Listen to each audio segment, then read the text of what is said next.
(1953년 7월 27일) 판문점에서 있었던 휴전협정 조인식에 이승만 대통령은 대한민국 대표를 보내지 않았고 서명도 하지 않았다.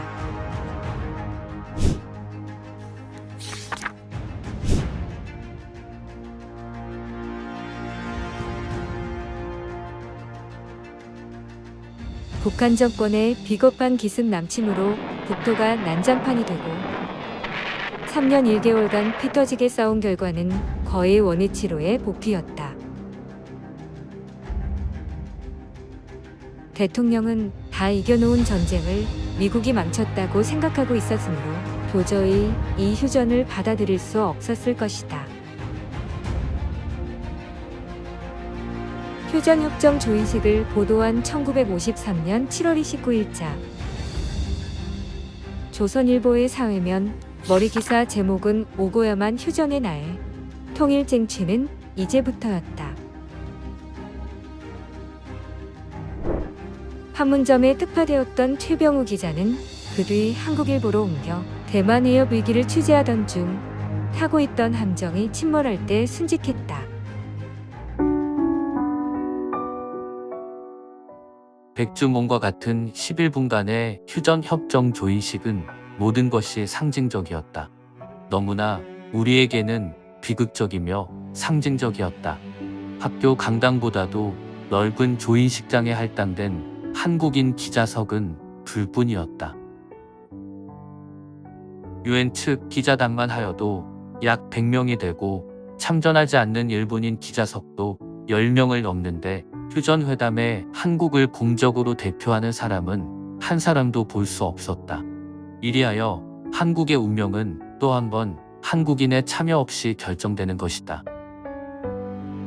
27일 상호 10시 정각 동편 입구로부터 유엔 측 수석 대표 해리슨 장군 이하 대표 4명이 입장하고 그와 거의 동시에 서편 입구로부터 공산 측 수석 대표 남일 이하가 들어와 착석하였다. 악수도 없고 목례도 없었다. 기이한 전쟁의 종막다운 기이한 장면이었다. 해리슨 장군과 남일은 쉴 새 없이 펜을 움직인다. 각기 36번 자기 이름을 서명하여야 하는 것이다. 그 속에는 우리가 그리지 않은 분할선이 울긋불긋 우리의 강토를 종횡으로 그려져 있을 것이다. 내가 지금 앉아있는 이곳이 우리나라인가? 이렇게 의아한다. 그러나 역시 우리가 살고 죽어야 할 땅은 이곳밖에 없다고 순간적으로 자답하였다. 관례적인 합동기념 촬영도 없이 참가자들은 해산하였다.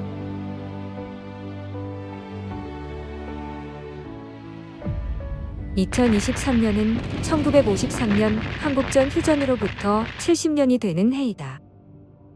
Only for more ammunition and arms, and we didn't ask for American troops to be sent.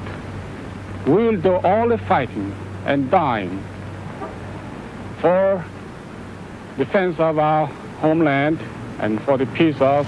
On the agenda is... Gentlemen, we face a serious situation.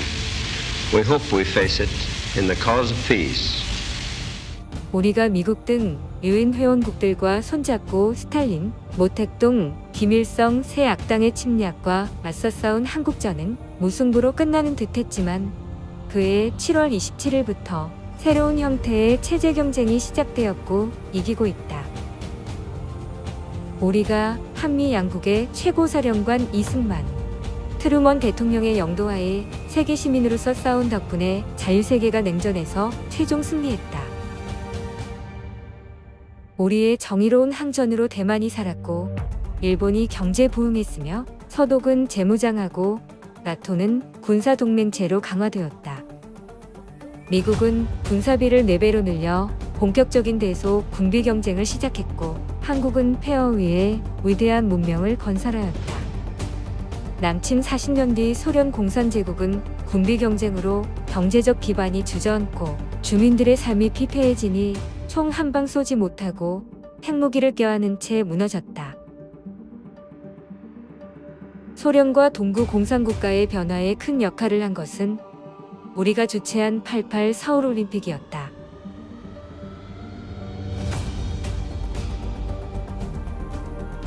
소련과 동독이 메달 수에서 1, 2등을 하고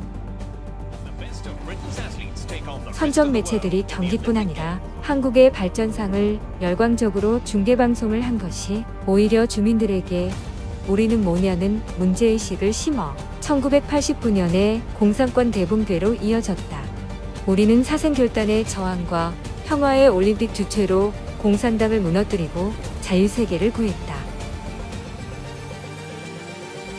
아시아에서 공산당과 싸워 자유를 지킨 나라는 한국이 유일하다.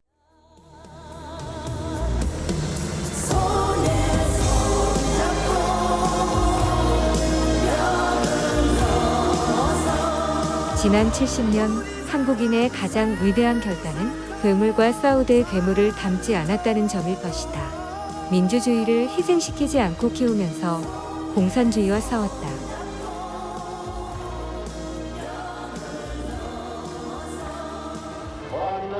박정희 대통령은 재임 18년간 수많은 폭력 시위에 직면했지만 한 번도 발포 명령을 내리지 않았다. 단 한 명도 총 맞아 죽지 않았다는 이야기이다. 그리하여 한국인은 최악의 조건에서 최단 기간에 최소한의 희생으로 최대의 업적을 남겼다.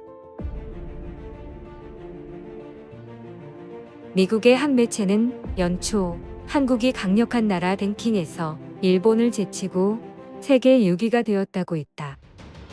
인구 5천만 이상, 1인당 국민소득 3만 달러 이상의 큰 나라들 중 민주주의를 하는 나라는 미국, 일본, 독일, 영국, 프랑스, 한국, 이탈리아뿐이다. 신약 성경 로마서 12장은 아무에게도 악을 악으로 갚지 말고 모든 사람 앞에서 선한 일을 도모하라. 악에 지지 말고 선으로 악을 이기라고 했는데 한국인이 걸어온 길이 바로 이 가르침대로였던 것이다. 이승만 대통령도 건국기념 연설에서 종국에 가서는 선이 악을 이긴다고 믿고 더디지만 민주주의를 밀고 나가야 합니다라고 했었다.